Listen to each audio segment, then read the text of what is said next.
All right, I washed the truck. The door finally stopped creaking. They replaced this. Just picked up my truck from the shop this morning.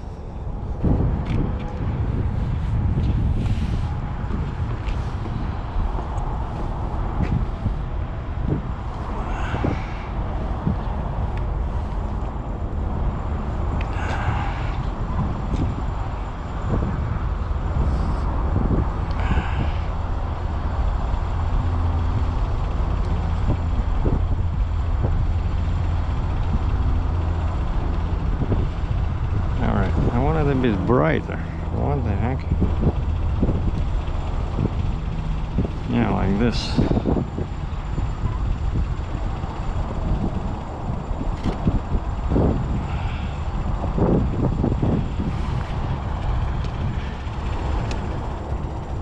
So yeah, I just came straight from the shop from Guelph because my car is not ready,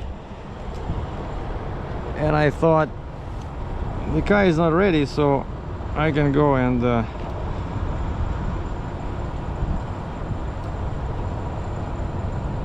wash the truck.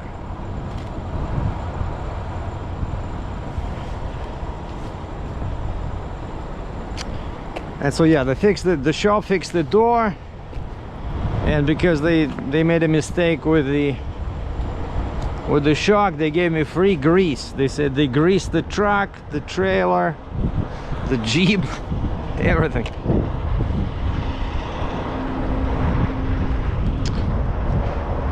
Well, the sun is not in a good position.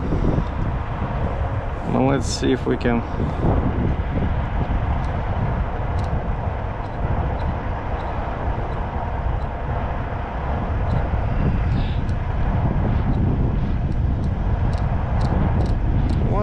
what's going on? Oh, it's ISO. Jesus.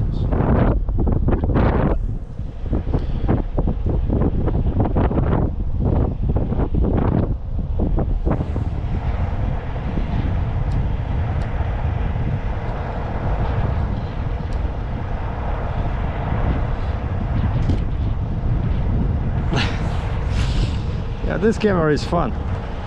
So I'm using the live view so that you guys can see what I see. And so the next load is gonna be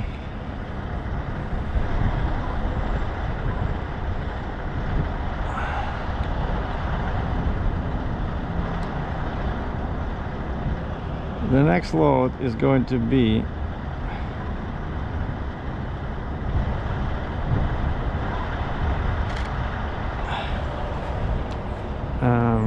that steel tank. And the guy says it might need tarp, and I said, I'm sorry, but I have to stop you right there because I don't tarp. And he said, well, we can bring the tarp, so he brought me a steel tarp, and they even brought me some straps, because it's the weird load, one of those loads where you cannot secure it properly just with chains. So they want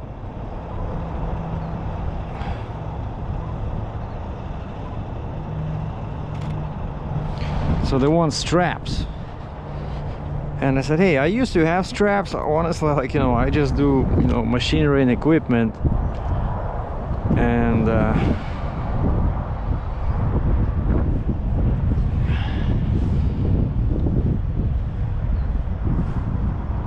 And so he brought me some straps. All right.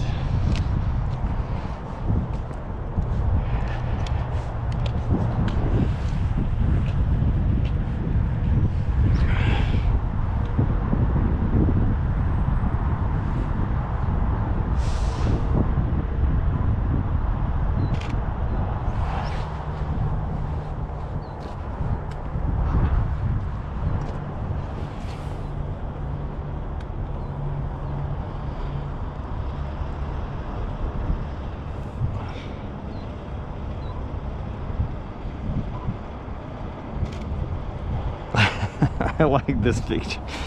The hood looks like enormous, you know.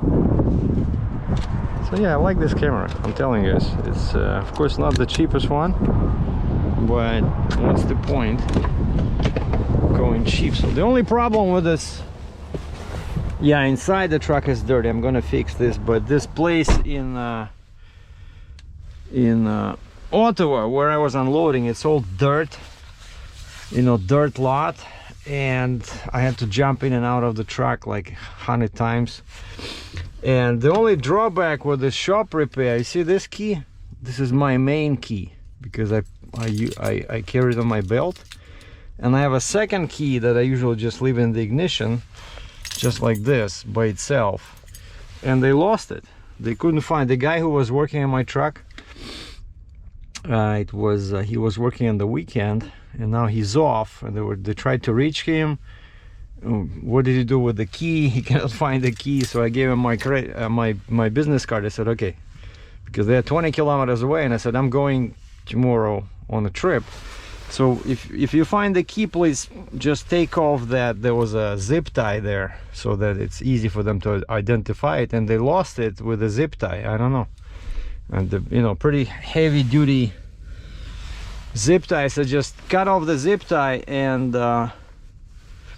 mail it to me to this address on the business card. And the second news is about the car. My phone rings and the guy says, yeah, it should be ready today, except, and I'm like, oh, here we go. So I said, what about the main thing? Do the headers fit? He says, yes. Do the mid pipes fit? He says, yes. I said, what about sensor extension cables? He says, that's where we might have a problem.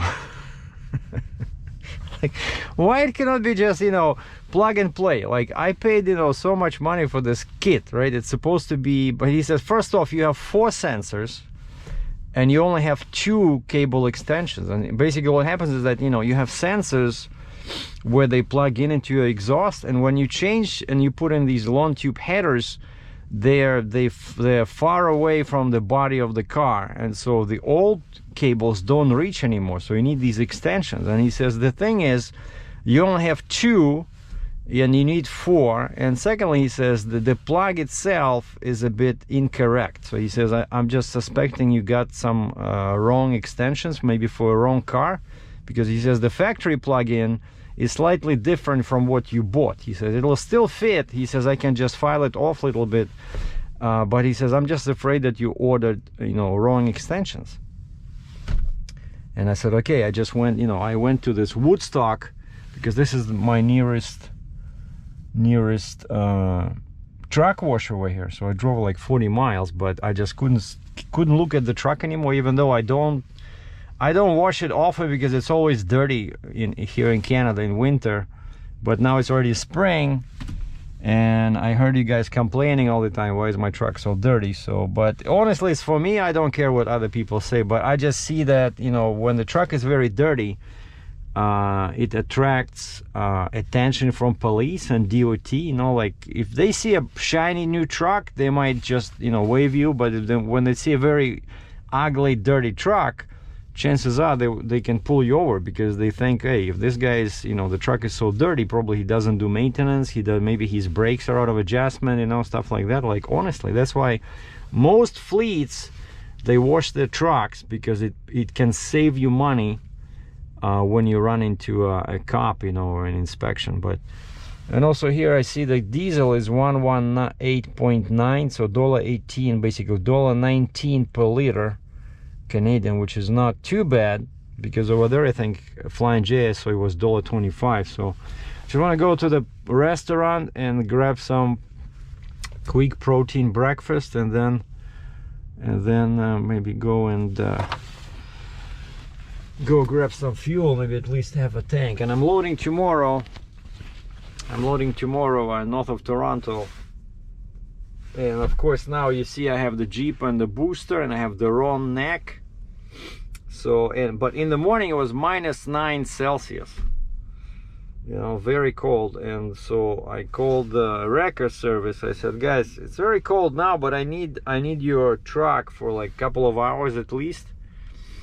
And I explained to them what I need to do. And so yeah, I think it'll be like probably close to like 3 hours, but I need to do it because I have my next 3 loads at least don't need all this stuff. So I just want to set up as a quad trailer and change the necks. And of course I have to unload the Jeep and the booster, and we're gonna separate the spreader bar. So I'll do a video about this, but because it was cold, I said let's do it like in the afternoon. Hopefully it's gonna be warmer. And I see, as I was driving here, I saw that because of course it's sunny, right? It's like very deceptive. It seems like summer, but it's not summer. But now it's -5, which is almost 2 times as warm. And so the wrecker is coming at 2 o'clock. And so now my car is not ready. So now I have some time. The truck, I picked up the truck. The bill was like $500 Canadian. But these guys did a good thing. So they gave me free grease everywhere, because they made a mistake with the bolt. And I said, did you check other shocks? They said yes. And they gave me 2 missing shocks that they didn't have last time. 2 shocks on the truck. And so now I have time to go and get some breakfast. And also I'll need to look into this matter of those sensor extensions, you know. I'm gonna call once I'm sitting there in the restaurant. I'm gonna call or go to my, you know, I got it from American Muscle. I'm gonna see, did I order the wrong ones and why I only got 2, because that was the suggestion when I put these long tube headers and the mid pipes in my shopping cart. That was the suggested part, oxygen sensor extensions. And then I'm gonna call Christian from OK Tire, because I said maybe you can find them somewhere locally here in Canada, like, because there's all kinds of, you know, performance and speed shops everywhere. Because ordering it from US, I said I'm leaving tomorrow.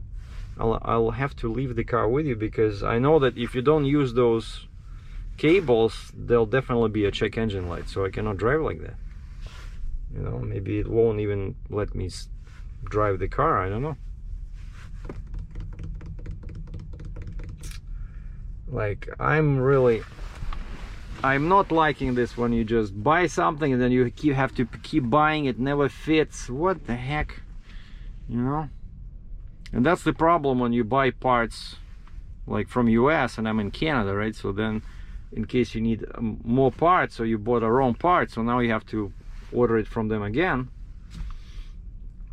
Or maybe I should just talk to BBK, you know, because I got it from American Muscle, but BBK has their own stuff, but I don't think they send to, I'm not sure if they can send to Canada. I don't know. Anyway, so I'm gonna go have my breakfast, and then I'm gonna drive back to Cambridge. So 40 miles, no, it's like 30 miles now, because it was 40 miles from Guelph, but now I'm coming to Cambridge, which is west of Guelph. So I'm gonna park the truck until 2 o'clock when the wrecker's coming, and then I'm gonna look into this matter of headers, see what's going on. But I already did everything for the tomorrow's load.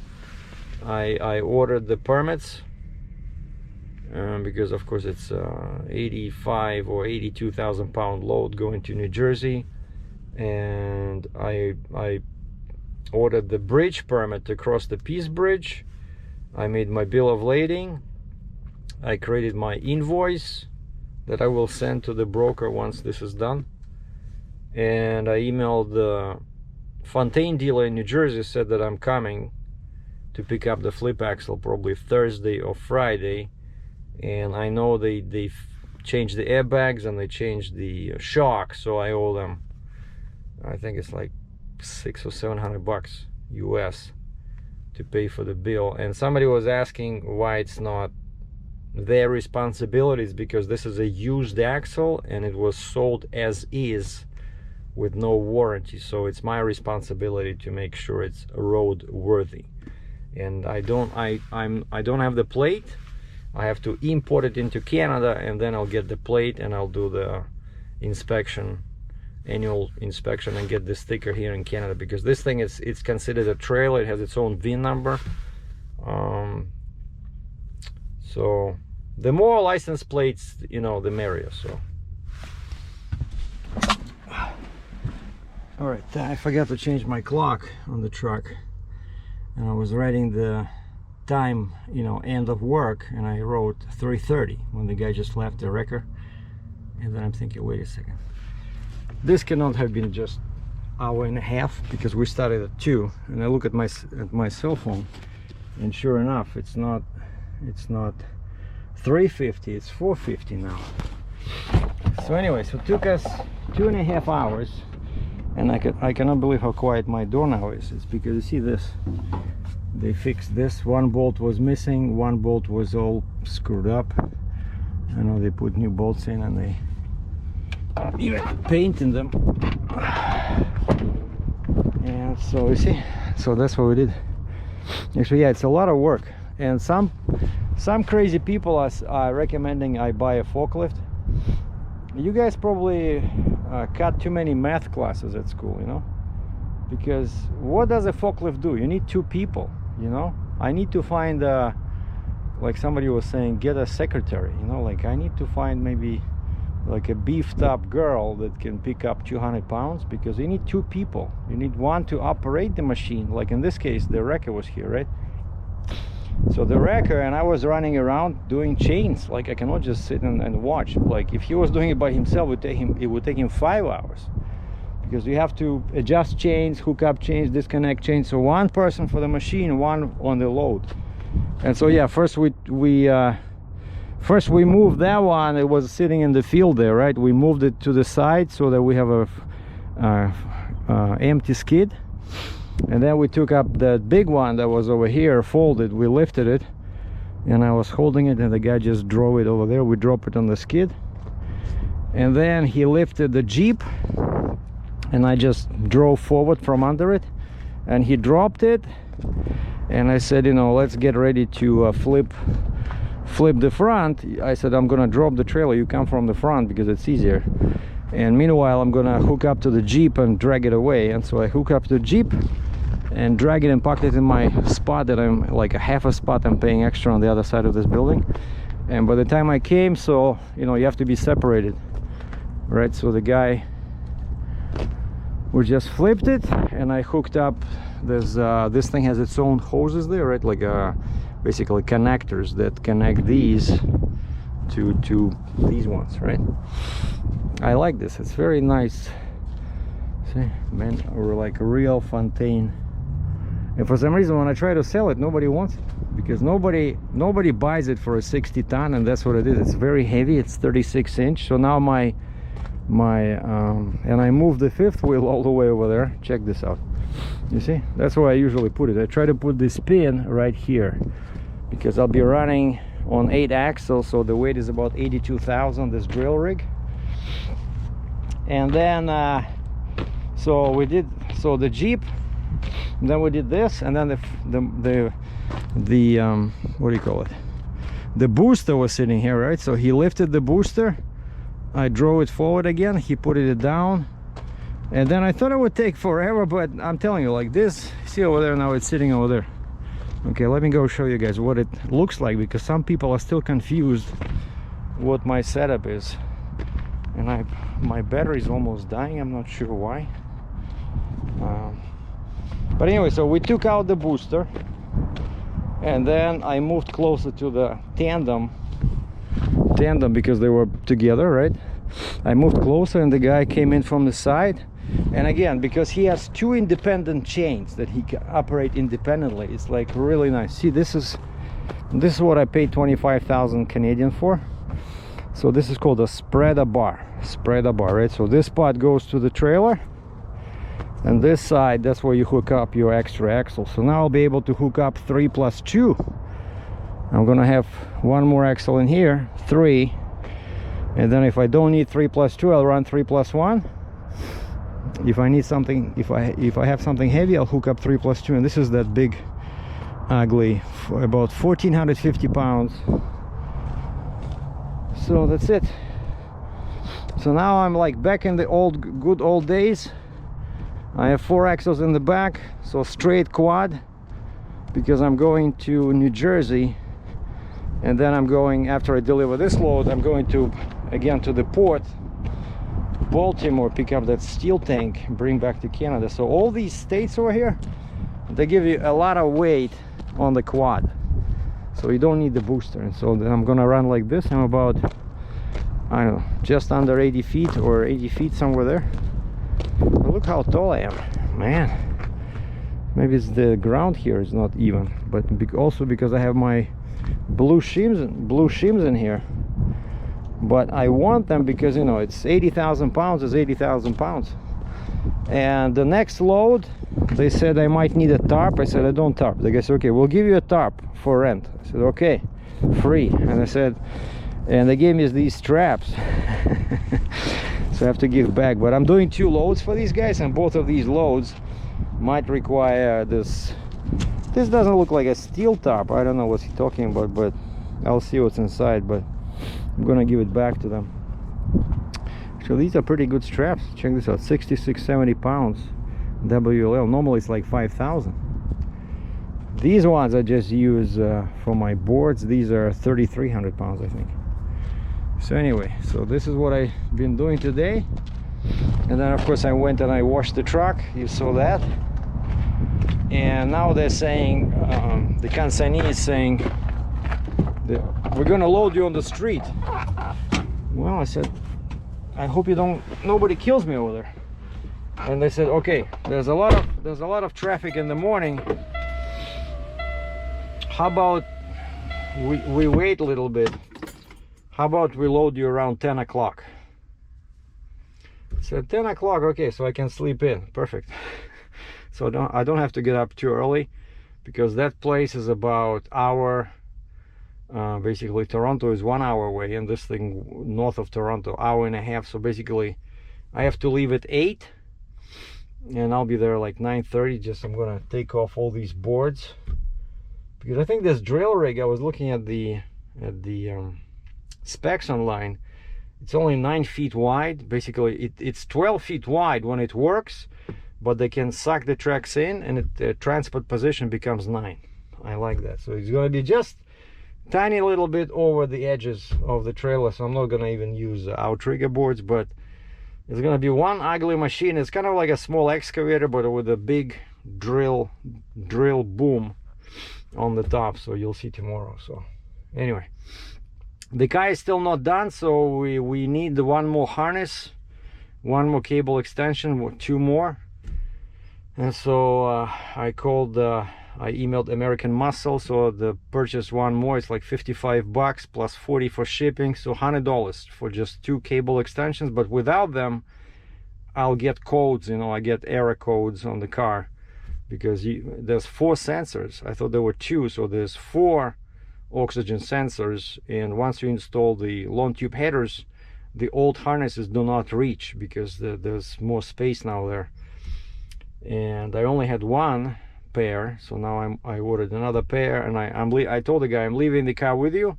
I'll be back next Monday, and the harness is coming to his shop directly. I put my name and then it said CO, care of, and I put his shop's name and his address. So, but how he'll be able to sign on my behalf, I'm not sure, but we'll figure something out. Anyway, so I'm all ready. So the next 2 weeks are gonna be definitely crazy, lots of work, which is good. Thanks for watching.